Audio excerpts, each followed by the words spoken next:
Hi, Anish. Good to Hello, see you again. good to see you Yeah, too. It's been a while, I think. it's a couple of years. Yeah, Not couple, actually. Yeah, you're right. More than a year. yeah, it should be two. Yeah, Is should it be two. 2 years now? Wow, man, time I flies. think so. Yeah. Okay. So Yeah, today, just a short intro. My name is yeah. Pavel Kravchenko, co-founder of Distributed Lab. We are doing this webinar together with InnoHub in UAE, and our goal is to bring like the best knowledge, the best people, the best expertise to the audience, and like provide with the cutting edge information. And we try to cover interesting questions that is hard to find just on the internet. We gather opinions from people whom we trust, and eventually we create like informational ecosystem. So today we have Anish with us. I know Anish for quite a while, and he always was doing some like crazy stuff regarding cryptography, regarding cybersecurity, all these things.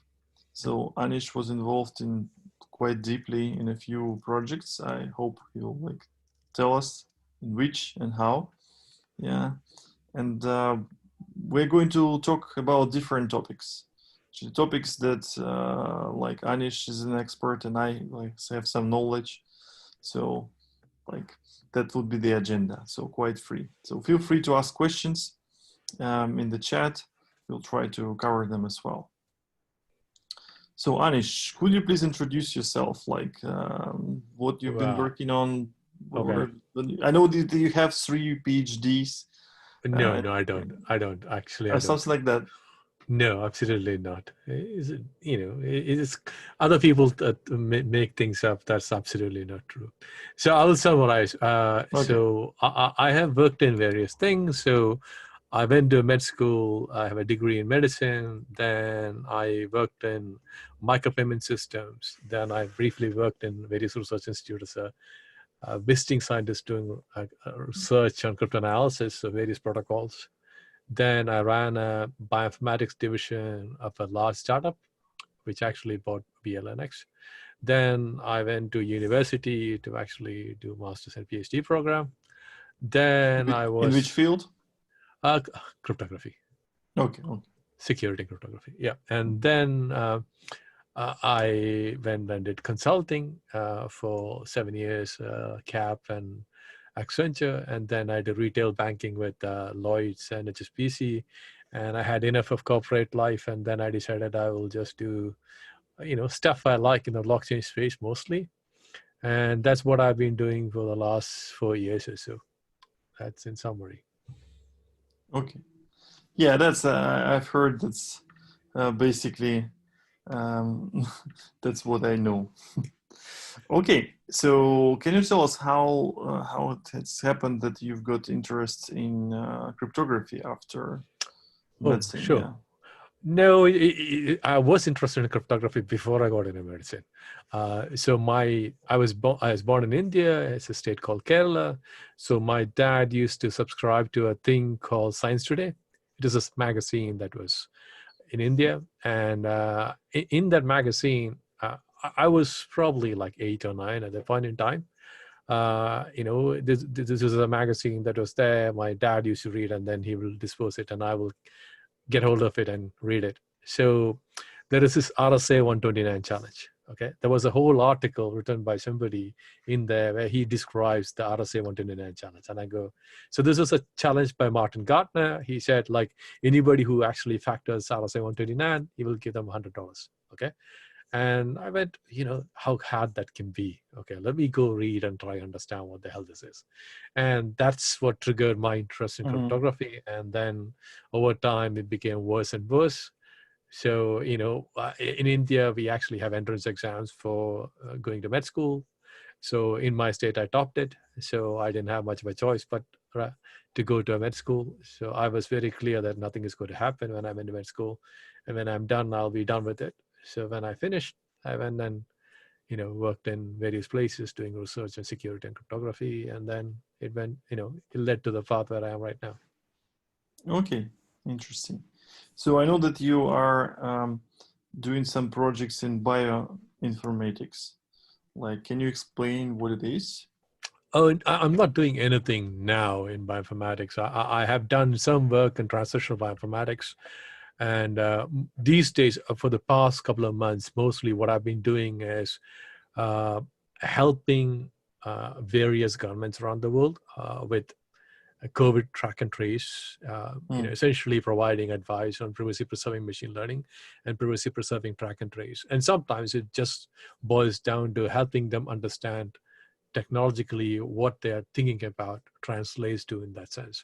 So, when at a very high level, if so, you are responsible for, looking after a country for track and trace, your understanding of the technology and the privacy implications are kind of limited.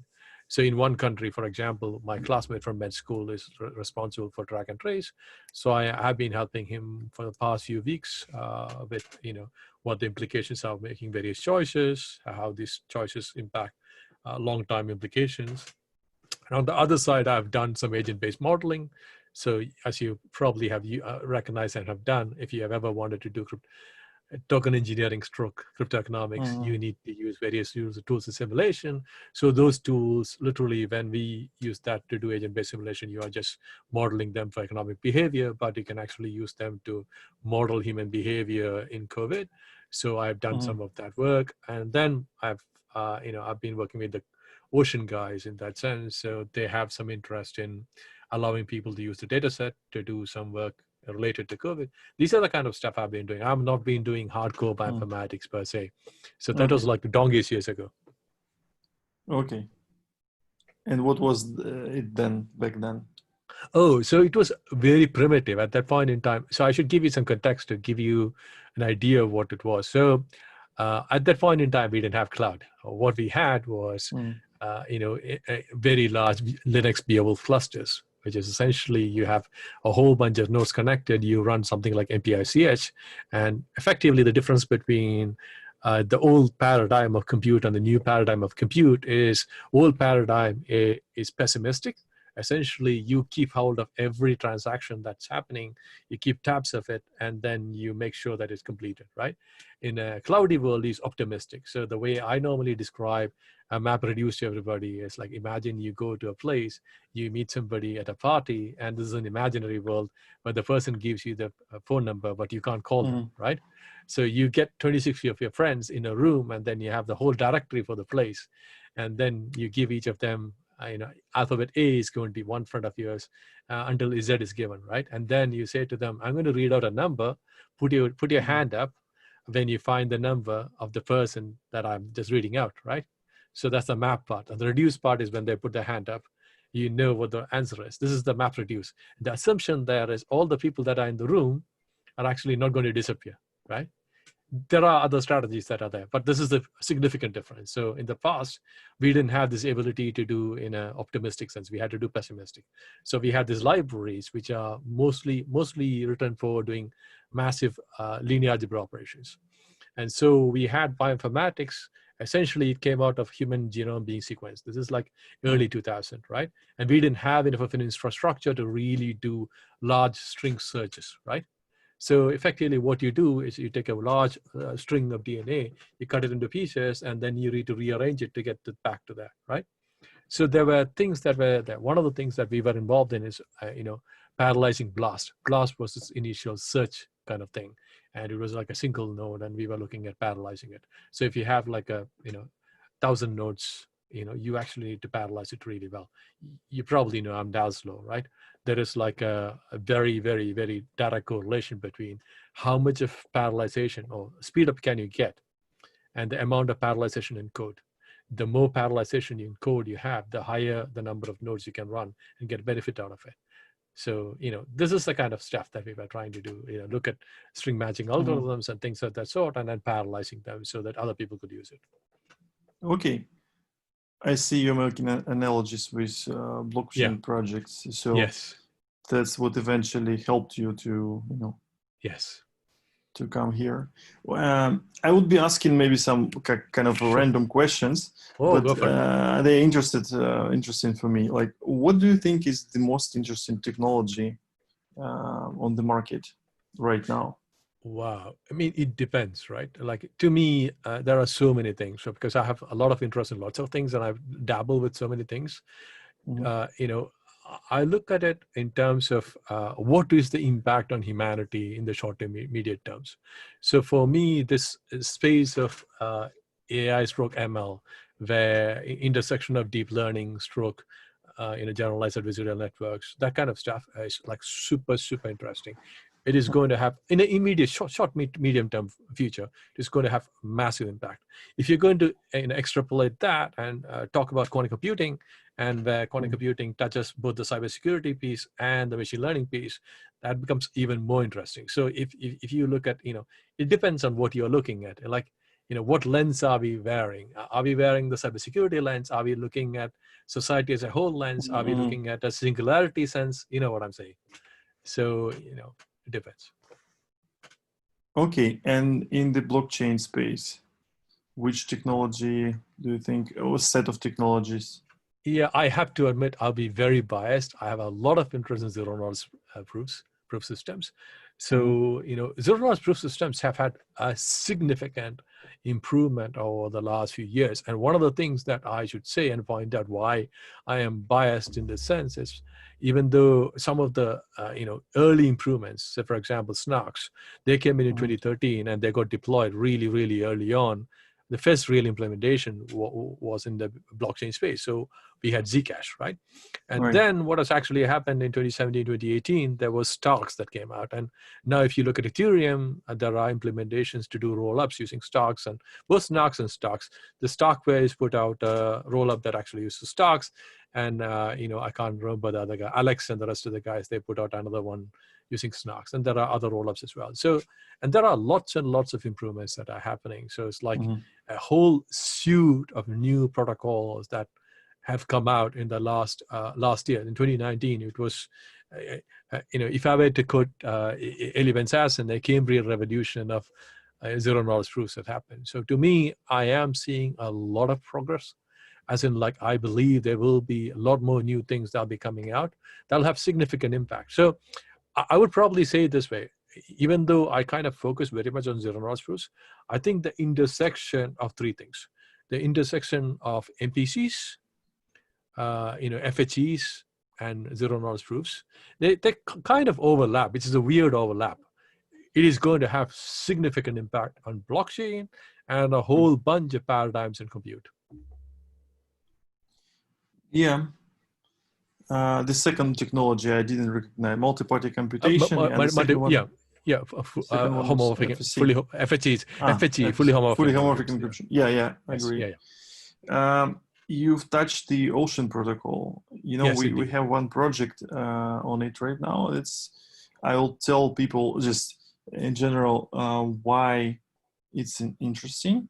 Sure. Um, it employs certain tools to very early, again, early days, Yeah. Yeah. certain tools to take the data Yeah. that is confidential to a certain Okay. extent, make some calculations on this Yeah. data, and Yeah. provide the result. And basically, and during this procedure, the confidentiality of data is preserved. Data is not leaked. So Okay. currently, when some company needs to analyze, yeah, I'm not telling to you, just to the audience. Yeah. Yeah. Yeah. So now, in order to analyze big chunks of data, you have to send it to some server, and this is risky because the server could be like hacked. Data can be like stolen. So instead of that, tools are developed to analyze data on your device or on your server, so it's not going anywhere. And it will change the landscape, yeah, significantly. And the homomorphic encryption is one of the technology that allows you to make computations on encrypted data. So the one who analyzes the data doesn't even know which data they are looking at. So these are indeed very interesting technologies.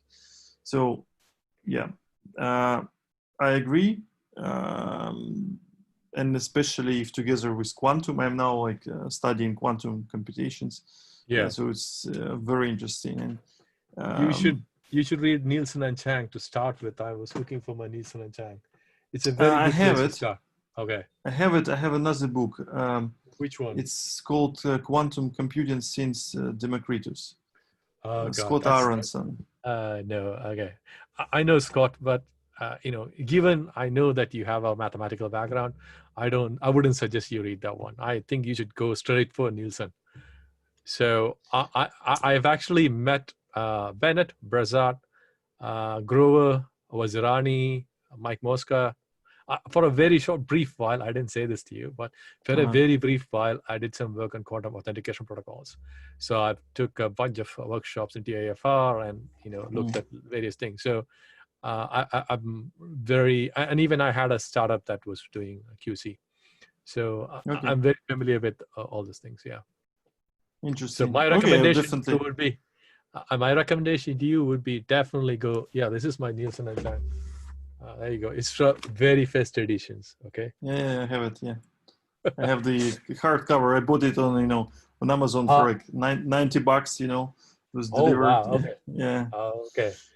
Right. Because like the thing is, like most of the other ones, I would also recommend Feynman's book. The lectures in compute. Yeah. That's also very good because it's like my copy is upstairs, but that's one of the ones I would really recommend anybody from a quasi-mathematical background to walk into this, because Feynman is the person who actually explained to other people that this is possible, and he describes reversible compute and all those things. It's pretty interesting.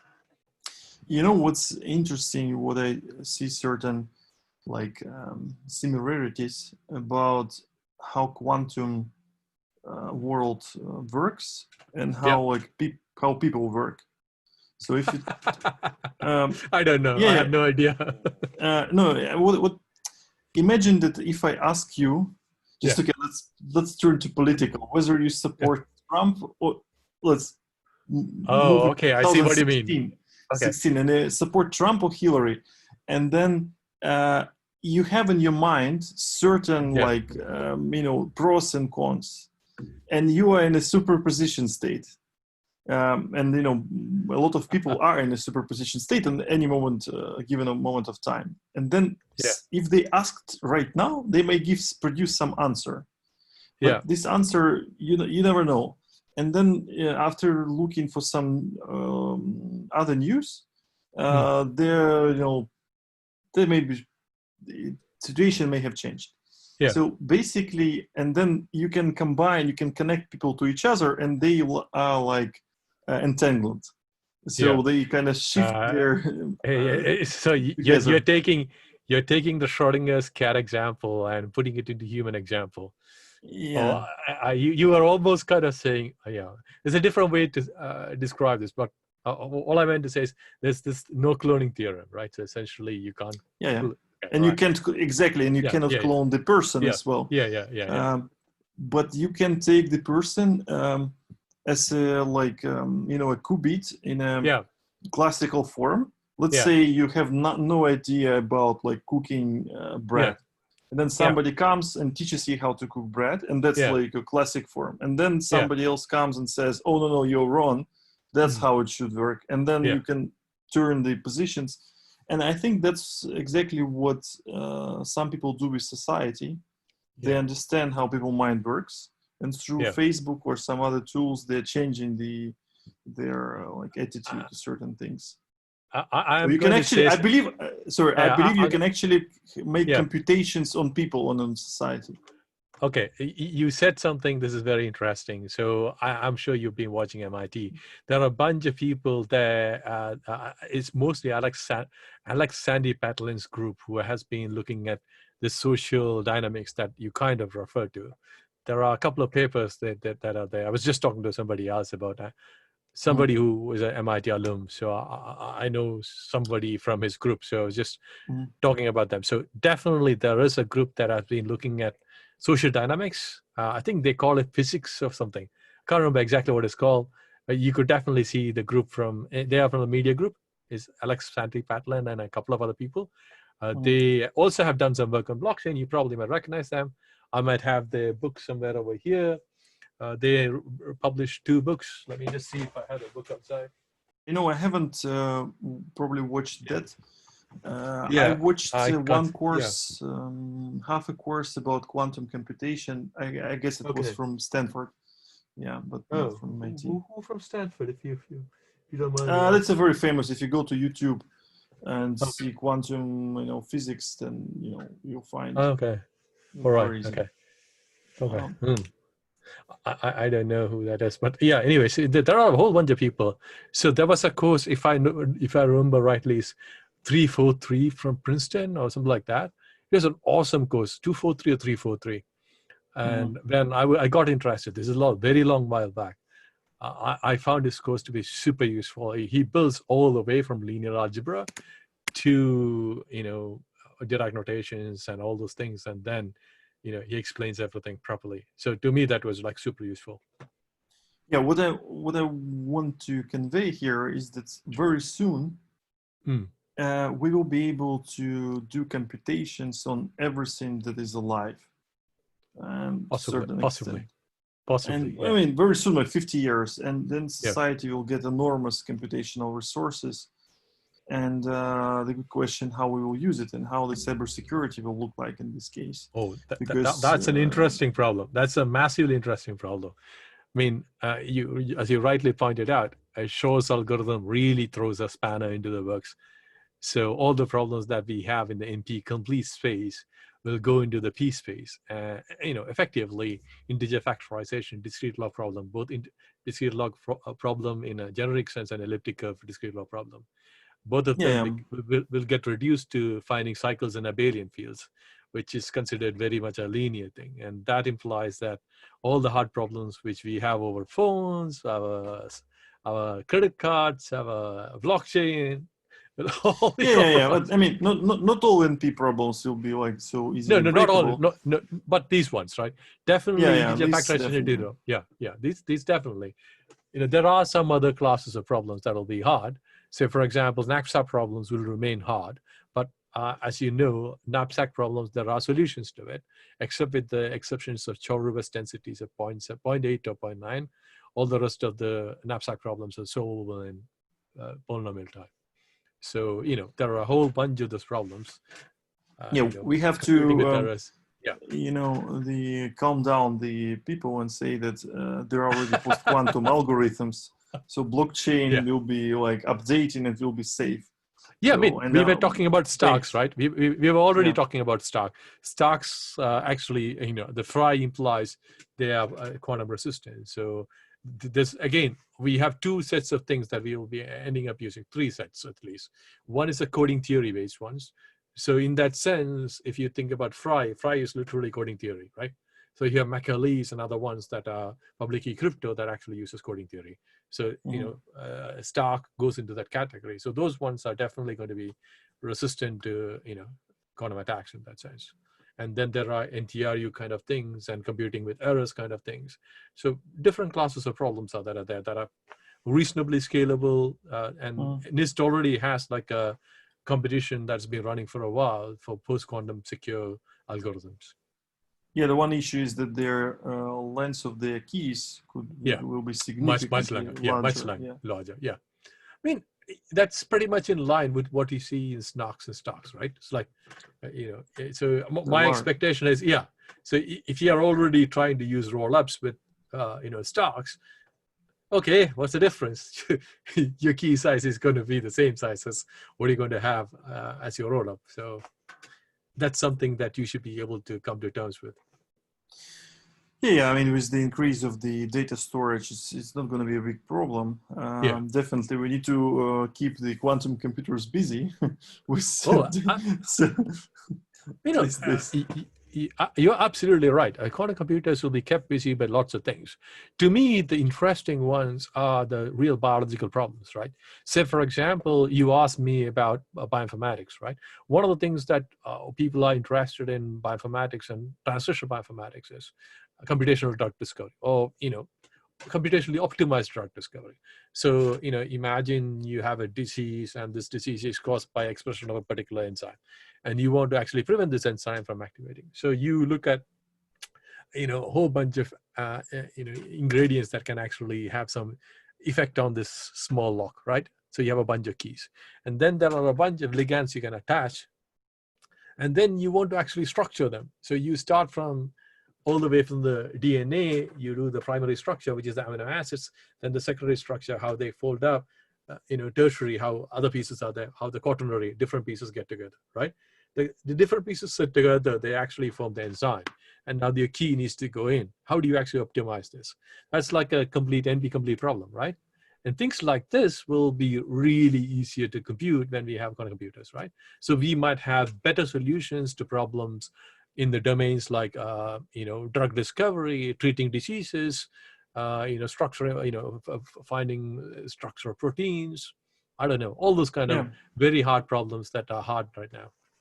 Yeah, that's like I read that the top supercomputer is now installed in Japan, and it's twice faster as Summit, I believe, and it's occupied with finding the vaccine for COVID-19. So, I mean, this is what I was saying. Like, so when I was talking about the startup that I used to work for, we actually we acquired VLNX, and it's a trivia.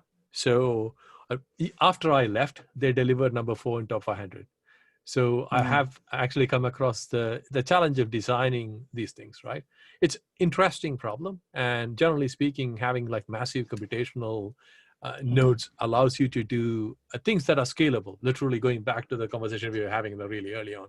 So if you are trying to find, receptors for COVID, you're probably looking at the structure of the, what do I call, the external shell of COVID viruses, right? And then seeing, are there other things that you could actually use to, bind to it? Or you'll be looking at, okay, how does this actually replicate? Can I inhibit this replication by inhibiting one of these enzymes? Going back to my previous conversation, right? We have a structure represented in an RNA, gets converted into DNA. DNA then becomes a string of amino acid. Amino acid then gets folded into proteins. And proteins can have multiple pieces, and all the pieces get together. And all these pieces get together, it actually does things. One of the things that it could do could be replicate COVID viruses. And if we actually find this key that blocks this thing from allowing this enzyme, the site that has an enzyme activity being exposed, we have a what do I call, an antiviral that prevents this COVID thing from replicating.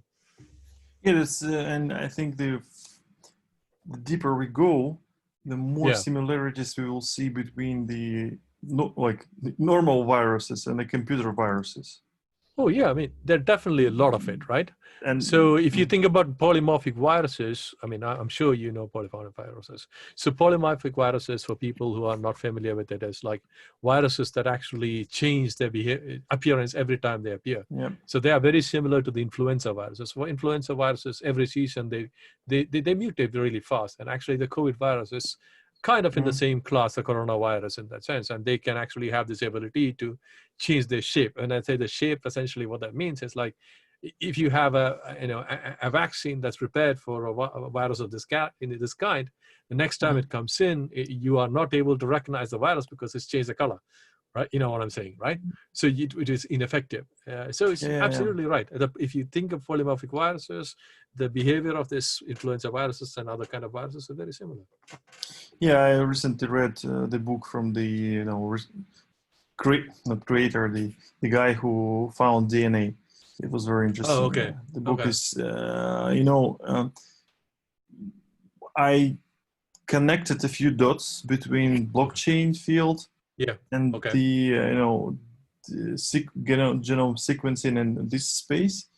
And it was really interesting that in 1970s and 80s, a lot of people were against these technologies.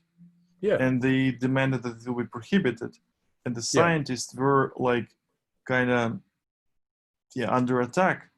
Yeah. And some of them even stopped doing any research and were defunded and etc. And that's kind of, for us, it's, for me at least, it seems like, okay, 2020s, modern age, and genome sequence is a very recent thing, but the foundations of it were laid very long time ago, and the industry already passed all these issues, and that's what we may experience as well when we see now that, and many people will support that, that we should not, like, scientific people should not do work for government, because government may use it for the like bad purposes or so on, and they demand to like stop the research. So there are a lot of social implications of any emerging tech. And I basically, mean, this is like, it's not the first time, right? So it's like if you look about, you're talking about, you know, X-ray crystallography of protein and other structures really in the time around when they really found DNA structure, right? And when the DNA structure was found, at that moment in time, they didn't have all the tools that they really wanted to do what we can do right now, right? So one of the things I have a bit of interest is synthetic biology. I've actually co-authored a paper with Anders Sandberg. We didn't end up publishing for various reasons. Well, it was more looking at the security of synthetic biology and things of that sort. So we have reached a point in time where if you and I, people like us, if you really wanted to, you know, sequence something, if we, you know, we could easily do that. So that's like really pushing the envelope to a degree where, you know, the difference between information systems and physical systems in the biological space is almost disappeared, right? So yeah. So the existence of anything as an informational string is equivalent of actually having the biological object. And it's funny, I think the medicine and the information security will kind of become the same Merge. thing. I mean, it's already happening. So imagine this: like if you had a pacemaker implanted, right? Cybersecurity of that implant is the security of you, right?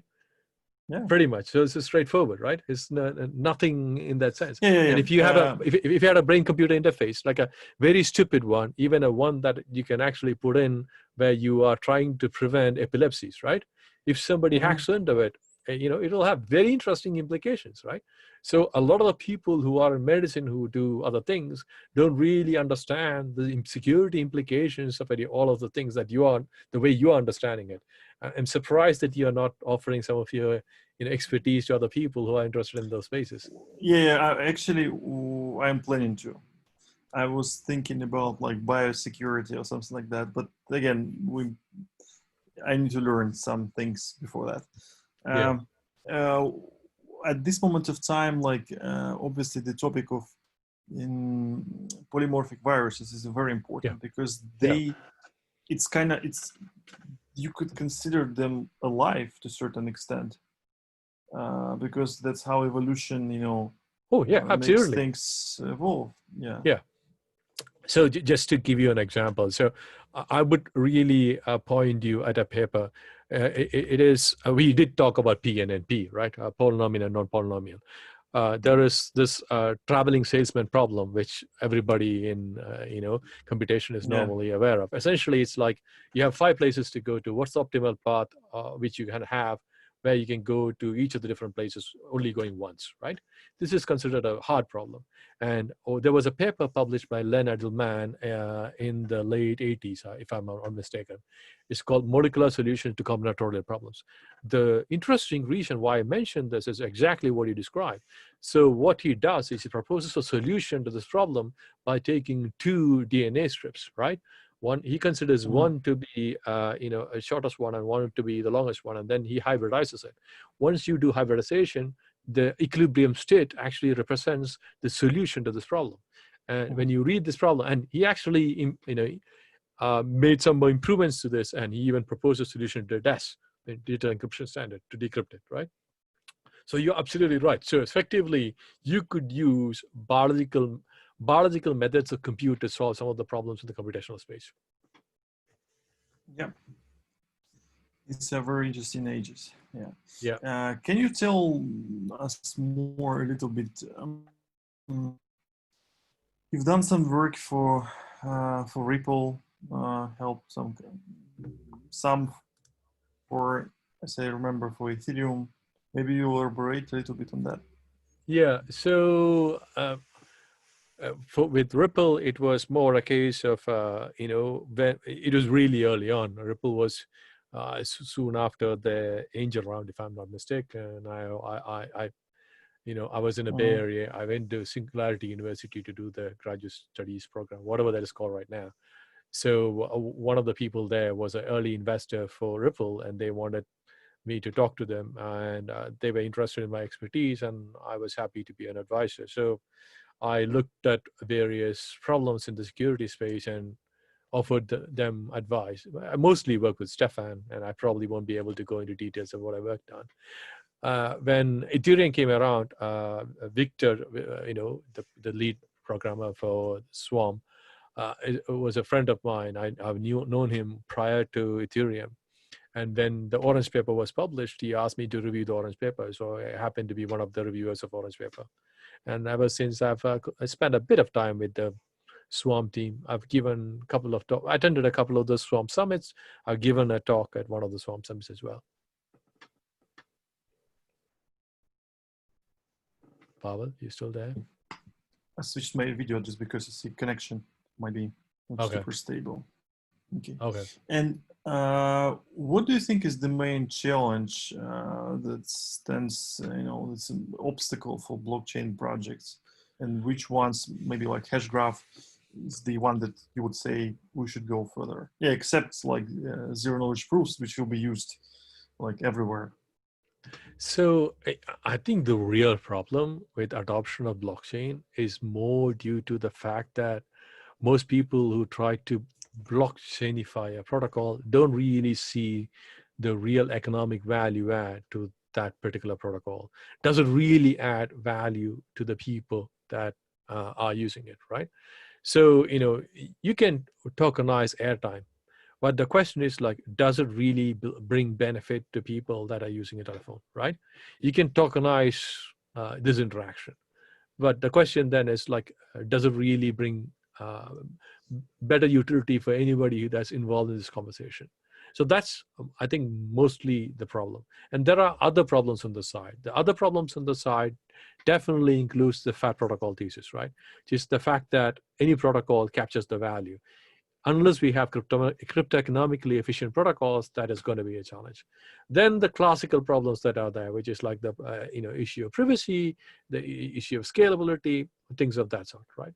There's a long list of things. I think the primary problem is that of a network effect, right? So you need to have users who actually get benefit that is well within the ecosystem. So someone wants to do something. You can go back to the virus scenario, right? We can actually think about a virus trying to infect somebody else. And literally you could think about COVID. The COVID can only spread if and only if there are enough of susceptible population, right? So this is that's why there's this massive push for vaccination, right? So if you have, immunity to herd immunity in that sense to the virus completely disappears because the probability of spreading decreases significantly. This is exactly happening to blockchain protocol. Blockchain protocol goes into the wild and meets people, and out of that, the people who are actually not immune to blockchain protocol are tiny. Yeah. So it just dies out. So that's exactly what is happening. Actually, I look at this issue from a different perspective. Like, I wouldn't try to spread the blockchain protocols, but rather the use cases. So like Bitcoin, you don't need to tell the person what is blockchain or whatever, some issues to explain what Bitcoin is. Or at least, okay, if they believe you and you say this is secure, like just keep track of your phone, whatever the keys, and just use it as a commodity or as money, or that's it. And basically, so there are certain risks associated, but there are certain benefits associated with using Bitcoin, or like Tether or something like that. So in Tether, we have additional risk of insolvency of the company behind that. Yeah, I mean, it's a huge risk. Once it will strike, definitely. And basically, but it solves the problem. It solves the problem of people, of censorship resistance, of privacy, etc., etc. Tether is neither to censorship resistant nor Does it Yeah, provide privacy? Yeah. okay. Okay. Again, it's like this anonymity. It has Yeah. many Yes. aspects, Less. Yeah. and people people may like the one aspect and don't They care don't like about the the other one. other. Yeah. So Yeah. for the Tether, it Yeah. it's privacy in terms of transactions, not in censorship resistant in terms of transactions, not in terms of the collateral. You know, Yeah. Yeah. which is also again it's a Yeah. collateral risk. And again, Yes. I saw many cases where people were thinking, were Yeah. convinced that if they Yeah. put their asset or smart contract on Ethereum, Yeah. that they will increase the security of their system, Mm. or it's safer to buy a token for an Mm. asset than to buy whatever warehouse receipt for the same asset. And I told them, guys, it's the same. If asset is stolen, it's the same collateral risk. Doesn't matter whether on Ethereum or on paper. It just Oh yeah, absolutely. it will work Yeah. zero. So, but where I'm coming to is like certain technologies first benefited individual. Most of the technologies benefited individual, and then these technologies could be united in certain network. Yeah. And like first we've got a display, and that was beneficial for many people, and then we've got television. Yeah. And first we've got operating system, and then we've got internet. Yeah. And so on and so forth. And basically, in the case of blockchain, I treat it for if we talk about businesses, banks, or whatever, I treat it not as the way to unite them from the day one, Yeah. but rather make their accounts, ledgers, clients like structured and protected via cryptography. So you first need to make up your own house and then talk about like the street. And basically, like most of the companies I'm talking to, they don't have open APIs. No. Even if they do, these APIs do not support digital identity. So authentication is like old-fashioned. Yeah. Hello, my name is John. Me. Yeah. Yeah. Who are you? Who are you? Right. Who are you? Send me a picture. Tell me 10 exactly. friends of yours. Yeah. And then who's your dog? Yeah, even if they have digital identity and authentication, some bank ID, for example, or so, their APIs do not support digital signature. So any response that you're getting from them, balance in the bank, is not signed. So it's the data that you never can trust.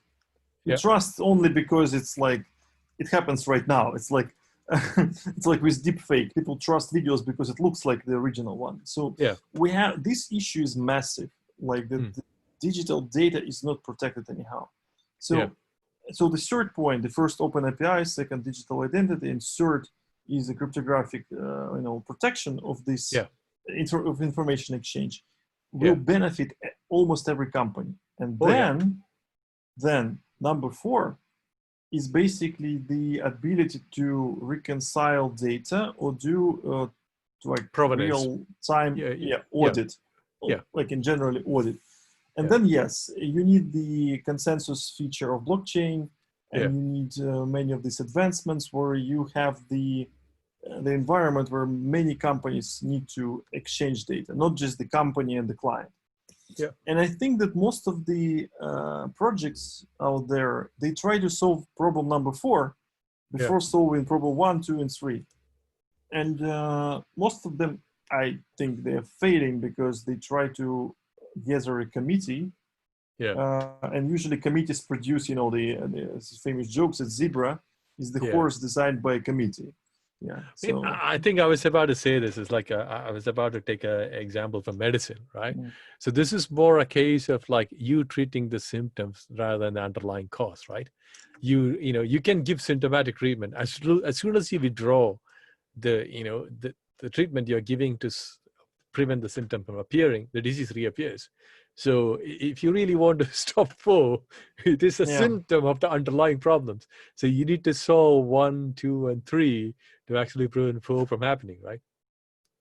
And that's why I'm not trying to come out there and convince people to use blockchain, because for them it will be like magic. It's just, yeah, it will be super hard to understand. Yeah. But rather show them the practicality of the unexisting issues that they may not be even aware of Yeah. until they see this, how it could work.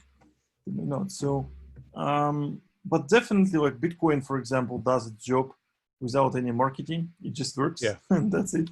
I mean, So, there was some marketing early on. Like if you look at the really early phases, that there was a bunch of marketing, and now no longer really requires marketing. It is taken off in that sense. There's enough of people in this ecosystem, and I would say there is a lot of people, lots of interest, right? The way I would yeah, describe it is, yeah, the exchanges have the interest. Like look at the total crypto ecosystem. The crypto ecosystem, out of the 200 plus billion that's out there, 180 is just Bitcoin, right? So if you are on exchange, you do transactions. Even going back to Tether, you are describing, for Tether to make money, you need to have the value of Bitcoin at a particular place, right? So there mhm. are lots of interesting interests, orthogonal interests, let me put it that way, right? And look again at the people who do mining. Again, mining, for them to make money, the price of Bitcoin has to be at a particular place. So there are a lot of incentives. If you're talking about Bitcoin, when like back in 2010 or 2011, when people like you and I were playing around with it, that was a very different game. There were no massive exchanges. There was nobody actually had massive economic incentive in being sure, the value of this, asset was at this place, right? There were no ETFs, there were no futures, there were no derivatives. So now the Bitcoin ecosystem is completely changed. You can't actually think of all the games that are going on in this ecosystem. It's so complicated. It's incredibly hard. The thing that we are only seeing is the tip of the iceberg. The shift in prices that we see is like the effect of the things that going underneath. Yeah, it's definitely, and like it's from this for the same reason. It's hard for people to perceive Bitcoin as the payment mechanism, so store of value. It's rather like transport layer, or you can securely send value over Yeah. internet, because the speculators, which are attracted by the anonymity of Mm. the ecosystem, can do whatever they like, Yeah. and using these derivatives and everything influence the market significantly. Yeah. Absolutely. So this is something, to a certain extent, something new, Mm. because it used to be that people like knew who they were trading with or talking Yeah. with, and now it's Yeah. like it's blurring. So I'm watching this with big interest. What the outcome will be, whether there will be some appearance of reserve currencies, etc. Actually, I want to ask your opinion. Yeah, I was about to say, apologies for interrupting. There seems to be so much interest picking up, right? So look at Canada, look at South Korea, look at all the different countries. Pretty much all the countries that we can think of, they're already putting somebody to have a look at CBDCs. So the kind of Yeah, currency that, yeah. So it's an interesting. So you were about to ask me a question. Apologies for yeah, interrupting. exactly. I was asking about CBDC, but you started to talk. That's great. Um I'm involved in a few projects in this field, Okay. Yeah. and basically, the biggest problem for Yeah. us at this Yeah. moment is to explain that first, it's not a cryptocurrency, Yeah.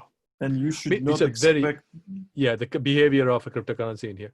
This is a Yeah. very different mechanism. This is literally, you have a currency, whether it's a paper-based one that you have in your wallet, Mhm. like this one, or if it's a electronic one, it's going to be no different because you have a backer, and your backer is a central government, and they could do the quantitative easing, right? Yeah. Typically, one of the real reasons what everybody goes into crypto is this decoupling from fiat. And because of all the reasons I described of the games that's going on in Bitcoin space, Bitcoin is no longer really decoupled from the things that are happening in the normal space. That was very evident when the COVID really hit, because if you look at it, so if you think of a miner, imagine there are no futures available if you're a miner. what you could literally do is like your decision is like, can I borrow the money from the open market at a rate by which I can actually make money by doing mining? Okay. And that's a leverage you're going to have. So you literally Mhm. go in and look at it and you go, okay, if the price of Bitcoin at this point in time is this much, if I do a DCF, does it make a logical decision for me to deploy capital to do mining, right? So that is literally really shifted the crypto economics of Bitcoin. So literally what has happened now is you actually have the total amount of hash function or the hardness of Bitcoin directly linked to the interest rate in an open market, which is like a bizarre situation that a lot of Mm. people would say, no, that's not true. Oh, good. Have a look, right? There are enough of papers out there. I will, definitely point people at papers by Shunya Noda and other people. You can actually see, and there are other games to be played. You can actually you can play games with, how miners could actually work with exchanges on certain things, right? A whole bunch of games being played. So it's like it's an interesting situation. But now, if we are talking about CBDCs, the whole game is not going to be played by these guys, but as a centralized entity. The real difference, the shift in paradigm, effectively, is normal cryptocurrencies, in a general sense of speaking, they are decentralized, whereas a CBDC is a centralized one. So Mm. essentially, you have trust in the hierarchy. Trust hierarchy, mostly represented by cryptographic keys that's being issued by a nation state. Okay, so there are a couple of things that changes. Firstly, the adversarial model changes. So in a normal scenario, when you look at normal cryptocurrencies, you think of everybody else as like adversaries, and you don't normally think of like the nation states as being adversaries. But here, this is pretty much a case of you will have nation state as adversaries. And then you have this crazy situation where normally cryptocurrencies don't have the monetary policies attached to them that is very much linked to the policies and the politics of a country. And this becomes really entangled. So you can actually have this, increase and decrease on availability of your CBDC in the market. And then there's this all the market games that's going on, which will make it all very interesting. Yeah, I think these issues that you've touched are indeed important, but I think the closer issue will be providing access to worldwide audience to a certain currency. Now it may not be. CBDCs don't have to, right? So They other don't than have maybe to. US, they don't have to. So for example, in the UK, so if I look at my pound states very simply, to the bearer of this, and literally, to the bearer of this, you actually have this value of like £10, right? So generally, that's underwriting is pretty much within, wherever the government is, right? So this is not a valid legal tender outside of the country, right? Sometimes. So, for example, Indian currency is not a valid legal tender. I'm reasonably certain Yeah. Ukrainian currency is not, right? So this is the challenge. So if you're thinking about things like that, we have a slightly different situation. You actually have like, currency that you could use in various places. So even though you're doing a CBDC and people outside of the country might have access to CBDCs, for you, the key audience is the audience within your governance, the place where you govern in that sense. Yeah, it is, but only if your government is stable enough. If it's not, for most of them, yeah, Yeah, they're not. Then you would rather use the US dollar or euro or Chinese yuan or something like that. And now it used to be that it was hard to do transactions with the foreign currency in yeah, electronic yeah, way. You need to go there, open an account. It's like KYC, la la la. And now, yeah, if certain CBDCs, and I'm pretty sure that some of them will yeah, be more or less, I wouldn't say anonymous. mm, Uh, they will be free to use. I yeah, believe so.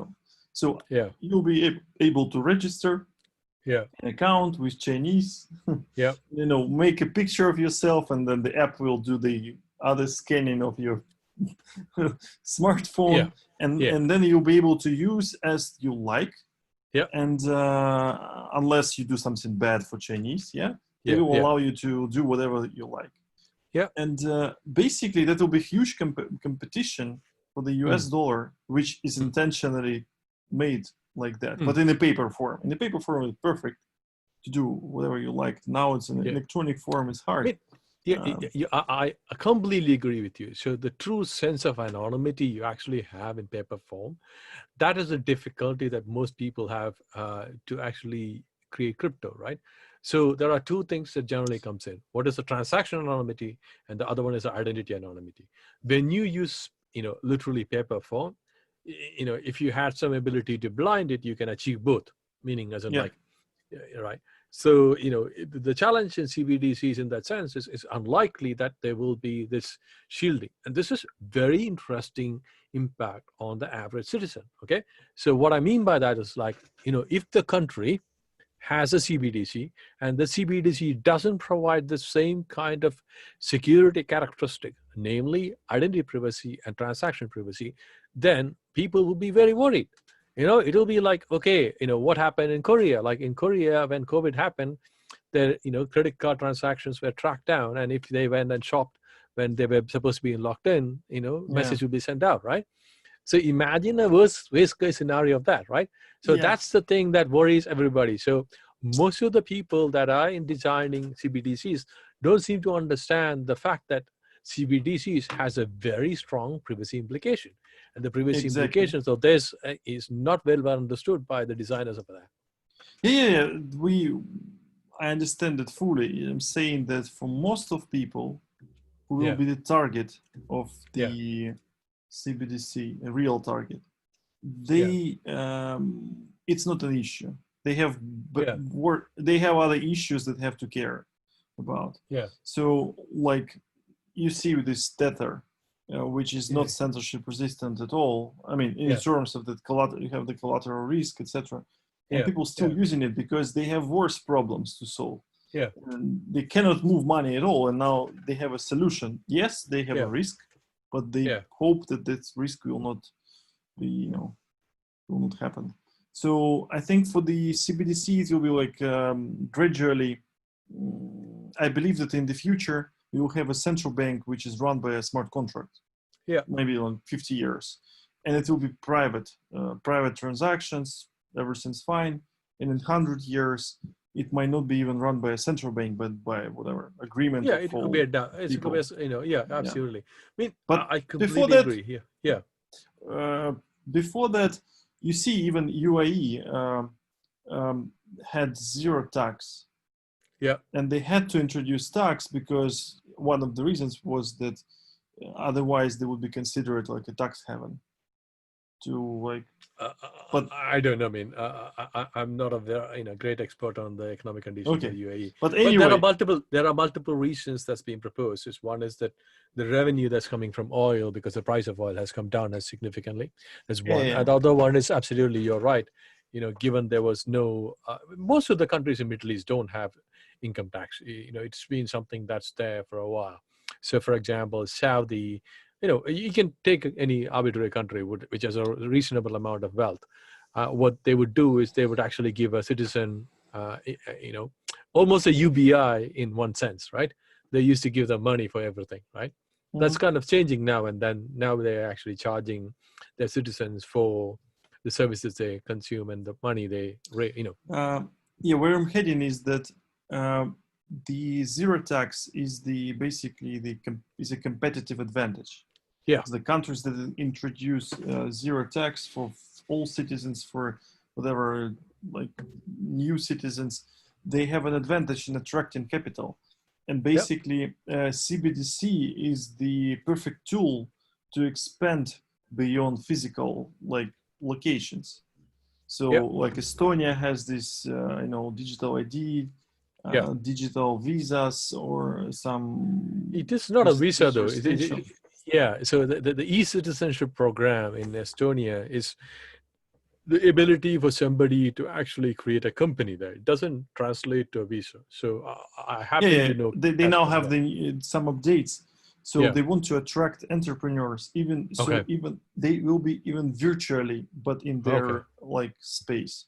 So Yeah. because again, I believe that in 10, 20 years, the Yeah. virtual economy will be greater than the physical economy, Yeah. Pretty much. Very and likely. Yes. Yeah.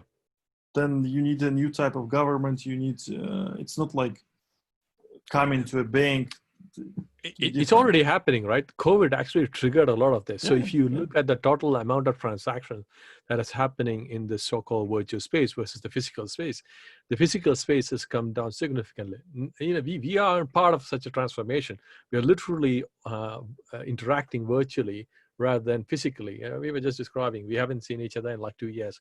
The reason we couldn't be there is because I was traveling, you were traveling, and like, whenever you organize a conference, I'm in some other part of the world, right?